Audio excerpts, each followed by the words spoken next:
afternoon, Nova Nation. Happy Wednesday, and welcome to this week's edition of Villanova Sports Talk. I'm your host, David Szczepanski, alongside Dominic.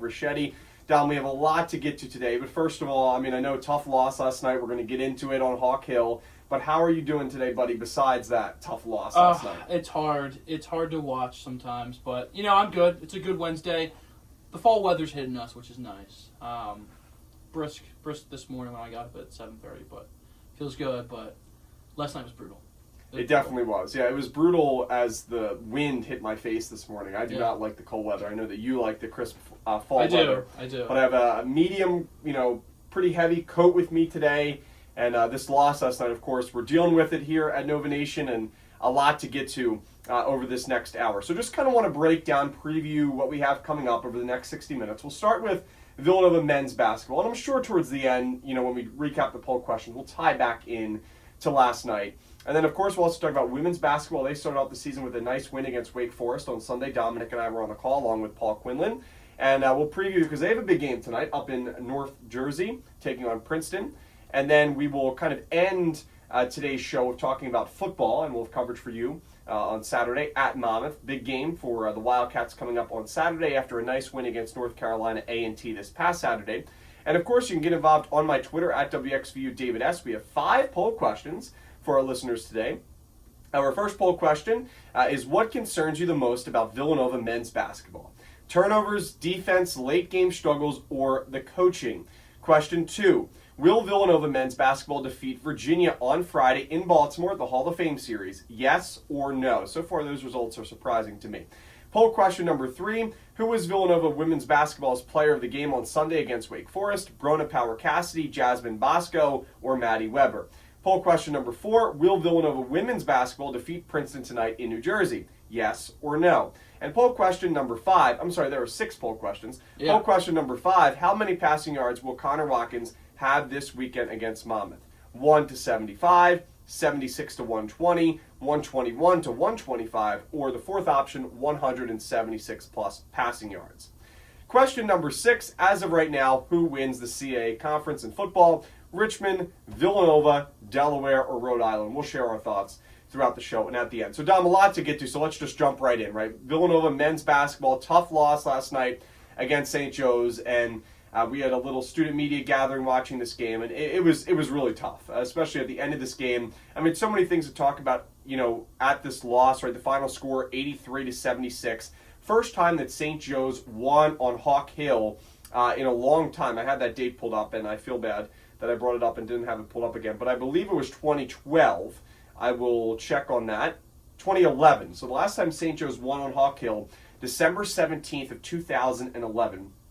It's also the first time that St. Joe's has won back-to-back games against Villanova in a season, or I guess, back-to-back seasons, since 2003, 2004. So it's been a long time.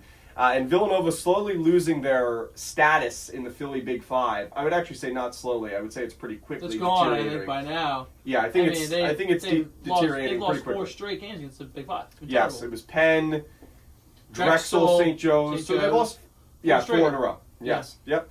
So breaking down some of the stats, right? Villanova, 16 turnovers against St. Joe's. The only game where they had less than 10 turnovers was the game against NJIT, and I think that win is out the window now. We have realized that the Highlanders were not a competitive competition, even though I think many people said that after the win. Some other stats concerning, the assists were really concerning, right? St. Joe's 20 assists, Villanova just with 9. You could see the Hawks had much better ball movement. They were ready for what Villanova's defense was going to give to them. And in addition to that, they just looked quicker going down the court, Dom, right? Yeah. Fast break points. St. Joe's finished with 21 fast break points, Villanova with 12. Now, Eric Dixon had a pretty good game, right? 24 points. In the second half, he struggled a little bit. And Jameer Brickus really kept Villanova alive, especially in those final 5 minutes. He finished the game with 22. I thought Wooga Poplar had a pretty good game, Dom, right? 13 points, had a big corner 3 to give Villanova a 1-point lead kind of midway in that second half. But really, besides that, Jordan Long's, 12 points, but he was really inefficient in the first half when the Wildcats needed him. Enoch Bawachi played just 7 minutes. He got in foul trouble early in this game. Had 2 early fouls within the first 5 minutes or so of this game. And the bench, Dom scored just 5 points. Chris Parker with 3, Josiah Mosley with 2, Tyler Perkins. Look, we're big Tyler Perkins fans. We said it on the show. But they brought him here to score points off the bench in that 6-man role. And not only was he held scoreless, he only took 2 shots, and he only played 12 minutes. Yeah. So some of that, is Perkins was not playing at a high level when on the court, but also, Coach Neptune didn't put him out there a whole lot. So, you look at Wooga Poplar played 38 minutes in this game. So did Dixon. Yeah. There wasn't a lot of, towards the end of the second half, there wasn't a lot of substitutions coming in and out. It was bad. It was really bad. The bench was bad. The turnovers were bad. The defense was terrible. What's concerning, too, is some people after this game are saying the defense was pretty good. I am not in that boat. I thought the defense was atrocious. I thought they played well at some point in time. St. Joe's went to the line 25 times. You don't see that in college basketball. You don't see a team shoot 25 free throws in a game. And the Hawks bailed out St. Joe's in the first half. There were many missed threes that were wide open in the first 10 minutes of that game. That Villanova just collapsed defensively. Yes. So I think there's kind of this, maybe, I don't want to say it's a general consensus, but I think more people are positive about the defense and the offense. I'm the other way around. I thought, the offense was bad. They had 16 turnovers on the bench. But the defense, continues to be a problem. If they score 76 points against St. Joe's, I'd have to go back and look at the history. But if they've ever scored, they should not allow St. Joe's to score 83 points ever. Normally, Villanova's, 76 points, we have questions about the offense all year, but usually the defense has been something that we can control and has been good. But they let up 83 points. St. Joe's scored 47 points in the second half. That's an insane amount of points from an Atlantic 10 team in the second half who's, getting coached by somebody who's probably going to get fired at the end of this year. Billy Lang is not a good coach either, but the defense was atrocious too. The things that Villanova used to be really good at was controlling the ball and not turning the ball over, as well as playing hard defense. The other things would come along, the 3-point shooting, the ball movement was always good, but the two strengths they used to have, year in and year out, are now their 2 biggest weaknesses after 4 games, which is, amazingly how fast a culture can change like that. It's very concerning, and I agree with you. I think the defense was the biggest issue for me. You just look at some of the stats in this game. They held Eric Reynolds II, one of the best scorers in the A10, right? A10 first team preseason in those individual awards. He was held scoreless in the first half. Scored 9 points in the whole game. But you look at Rasheer Fleming, who is really good, right? And he really took that big step last year for the St. Joe's team. We saw him at the Finn in that game that St. Joe's won by 13 points. He had 19 points in this game, 5 rebounds. He was really efficient from the field, 7 for 9. Now, a lot of his work is at the glass, right? But I thought he did a really nice job in that game for St. Joe's. And Derek Simpson, who I said was a really underrated pickup. I talked about him in my preview video as well as my article yesterday. Pickup from Rutgers. And he has really come over, and when you look at a lot of his stats, he has veteran experience, he's had good success at the college level, and he's really fit in as that nice piece to go along with Reynolds, Fleming, and Xavier Brown, and he had a really nice game as well. Derek Simpson, 16 points, and Xavier Brown at 18 points. So even though Eric Reynolds was kept fairly quiet, Villanova still lost this game by a pretty convincing margin, and that alone is a very concerning stat for me. This game, to me, Dom, was lost in the first half. When they went into the locker room only leading by 1, this game was lost. I know St. Joe's shot decently well from the field, over 40%, so pretty well in the first half. But when you look at the amount of bad passes that St. Joe's had, defensive miscues in that first 10 minutes or so of that first half, Villanova should have walked out of that first half with at least a 5-point lead. They walked out with a 1-point advantage. And then they allowed St. Joe's to close out the half on a 7-3 run, which goes back to the defensive struggles. And in the second half, they allowed a 15-0 run again down. This is the same issues that we were talking about last season with these big runs that Villanova cannot stop. They can't get key stops. Coach Neptune, after the game, I want to read his quote for you. He talked about, I thought their pressure, this was in terms of the offense. He said, I thought their pressure affected us. We got to get the ball moving a little bit more. We got to share the ball a little bit more. And then in terms of defense, he also talked about, on the other hand, we couldn't get stops in some key moments. I thought they played hard, as in St. Joe's. Hats off to them. They earned that victory. I thought Villanova, couldn't just get stops at key moments. Down the stretch, it wasn't just some of the stops. It was all of the stops down the stretch. I'm looking at the last 6 minutes of the game. Villanova, the score is, the final score 83-76 makes you think, Villanova kind of, in the game, but, was behind most of the game. Yeah, I will say they got it to 3 in the second half, which I was surprised. They led with 6 minutes to go in the game. They led with 6:38 left. Wooga Poplar made a jumper to put them up 60-59.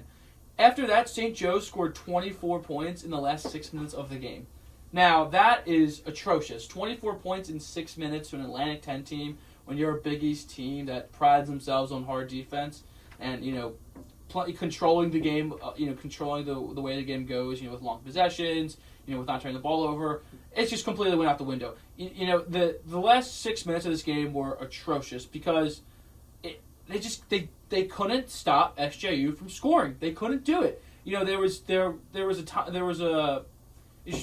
at least 2 or 3 times where there was just a bad pass that led to wide open dunks. When they were trying to do that full court press, Eric Dixon lost his man, I think, 2 or 3 times for wide open dunks. This team is bad coached, badly coached. Now you can point to a bunch of things that they're doing wrong. At the core of it all, though, this team has no coaching. I mean, the game management is a whole different thing too, because that's bad too. When you're going 15-0 runs, timeout has to happen there, and you make adjustments. That didn't happen. The other thing was there's no organization within this whole team. They have no offensive game plan. When a team only has, what did they finish with 9 assists in that game? And they probably scored 30 field goals or something. 27 field goals they made, only 9 assists. That's a real offensive problem. Comparison, St. Joe's had 20 assists on 26 field goals. That's a good offense. That's an offense that knows what they're doing. An offense that only has 9 assists when 27 made field goals has no idea what they're doing. It's bad. There's no offensive game plan there. Yeah, what I'm concerned about, Dom, and I think this probably is obvious to a lot of people, but this is a team that does not know how to win. No. And what I mean by that is late game situations down the stretch where even Villanova had a 1-point lead. Instead of extending their lead and battling, they give up 6-0 runs. Yeah. Quick 6 points in 90 seconds. And it just, down the stretch, and this is not just a this season issue. No. This is going back to the last few years. Yeah. Where Villanova does not know how to play well late game situations down the stretch, and it costs them. I mean, I thought you brought up a great point there. In the end of this game, in the last 90 seconds, Villanova, I believe, was down by 3. They had a chance to win this game, right? Or at least come back, tie it, force overtime. How many times, Dom, did Bashir Fleming just walk in the paint? I mean, there was nobody. It wasn't even there was nobody in the paint, Dom. There was nobody inside of the perimeter. Everybody for Villanova was watching the basketball from beyond the 3-point range, from behind the arc. Nobody paid attention to Fleming. Fleming walked in for a dunk 2 or 3 times. You had Xavier Brown do the same thing at the end of the game. And that, to me, Dom, is just, they don't know where they're supposed to be. No, it's a lack. And I believe even in the broadcast, too, last night, at the very end where, I mean, the game was over at this point. But Chris Parker was in a situation where he should have fouled. I think it was Xavier Brown a little earlier. And he didn't want to foul out. There was 20 seconds left. So he wasted 5 seconds on the clock and had to wait, I believe, for Wooga Poplar to come over and foul him because Parker was in foul trouble. That just doesn't matter. At that point in time, doesn't matter. That cannot happen. It feels like the coaching of this team has no idea what to tell their players, or maybe they do, but the players aren't receiving it well, or they just, you almost want to, like if I'm a reporter, I want to just ask Kyle Neptune, like, what did you do this offseason? Like, what did you do? Like, I want to know what you worked on this offseason almost. Because it feels like nothing's changed. I want to know, Kyle Neptune, what did you do this offseason to improve yourself? I think the biggest issue, too, is just that it's the same issues. Right? If you were able to go into a new season with different issues, I mean, you've changed the players. I mean, you still have Eric Dixon, who is a really good basketball player, one of the best players in the Big East. He's averaging 26 points per game. One of the best conferences in college basketball, if not the best. You change the players, and Villanova just still looks the same, right? We talked about this the past few years. They turn over the ball too much. Their offense is too bland. It doesn't generate scoring efficiently enough. They give up these big runs. The defense has these collapsing issues at the end of games. And Dom, also too, I mean, Villanova won the rebounding battle in this game easily against a good rebounding team in St. Joe's. 41 to 30. They had 14 offensive rebounds. And that was even with Enoch playing 7 minutes. 7 minutes because he had foul trouble. And they had 14 offensive rebounds and still lost this game. I don't understand, like, it's the turnovers. 16 turnovers to St. Joe's had 10. But you're just throwing away possessions, but it's crazy because if you look at this box score, if you just look at the box score, you ignore the turnovers, Villanova should have won this game by 20 points. Dixon had 24 points, Brickus had 22 points, Wooga and Longino each had 12 and 13. Like, the scoring was there. But then you go down to St. Joe's and you're like, I mean, Xavier Brown, who's like 6'1", had 13 assists. How does that happen? 6'2", 13 assists and 18 points. I mean, that dude just tore up the Villanova defense like there was no tomorrow. I mean, he shot 1 for 8 from 3, was 4 for 18 from the field, and he just Xavier Brown should be in a Villanova uniform the way he played. I mean, 13 assists, 18 points. He had 4 turnovers, which isn't great, but he tore up the Villanova defense the entire game. Was able to do whatever he wanted, and it was. I mean, like we said, it was the big guy. It just Fleming played great, I thought, and I don't know. It just you just thought in those last 6 minutes when they pulled back in, when they were leading for a second, you're like, all right, here we go. Now we can catch stride. But then they just fall apart. And it was the same thing last year. They just can't close games. They just can't do it. That is, I think, the worst thing or the most concerning thing to me is just they can't close games. They don't know how to secure the victory. No. And these same issues, too, also are noteworthy because we talked about them on Wednesday against Columbia after the game. I mean, a lot of these are the same issues. They gave up 47 points in the second half. We saw them struggle against Columbia defensively. 90 points to Columbia they allowed. 90. And a good amount of points to a St. Joe's team that just lost by a pretty decent margin to a very bad Central Connecticut State team and beat Navy in a game they were favored by 15 by 7. Yeah. So this St. Joe's team, it wasn't like they were lighting up the gym when they were shooting in the first 2 games. They really struggled. This is a bad St. Joe's team. This is the worst St. Joe's team we've seen in a few years in the Neptune. that we've been here. Neptune yeah, I agree with that. It's a very bad. At least the way that they started. I think they have talent there, but I agree with that. But also too, I think you have to look at the road ahead. And at this point last year for Villanova, they were 3-1. They just came off a win against Maryland, which at the time people were pretty happy about. Yeah. Because it was a pretty big win. Their defense shut Maryland down. After the tough loss against Penn, they really rebounded, and then they went on to win the Battle for Atlantis tournament, which is probably the peak of the Coach Neptune era, to be honest with you. I mean, how did we go from that to where we are today? Yes. I mean, we beat UNC last year. Yes, we did. Which was, what? And Alabama, right? Yes, and Texas Tech, who was a pretty decent team. Memphis at the time was pretty decent. And now they get ready to face Virginia, who a lot of people, I mean, they're pretty similar to St. Joe's. I think they're slightly better, which is concerning, especially it's on a neutral court. Yeah. It will probably favor Virginia since it's in Baltimore. Virginia closer to Baltimore. Also, I don't know how many Nova Nation fans after the performance they've seen this past week are going to come down to Baltimore. No. First 2 games for Virginia, kind of just looking ahead. They beat Campbell 65-56, and then they beat Coppin State 62-45, and now they get ready to play Villanova. So just 2 games against weak non-conference opponents. So they took care of business. We'll see what happens when they face Villanova at the neutral court on Friday. But the Wildcats have a lot to clean up, and it's obvious. Something too, Dom, that I think is concerning is that Villanova, I mean, they have to obviously get ready for this matchup quickly, but I thought their effort against St. Joe's was, and we were talking about this in the student media watch party yesterday, their effort against St. Joe's, which was much worse than what we saw on Friday against NJIT. I mean, we saw them diving all over the floor for basketballs.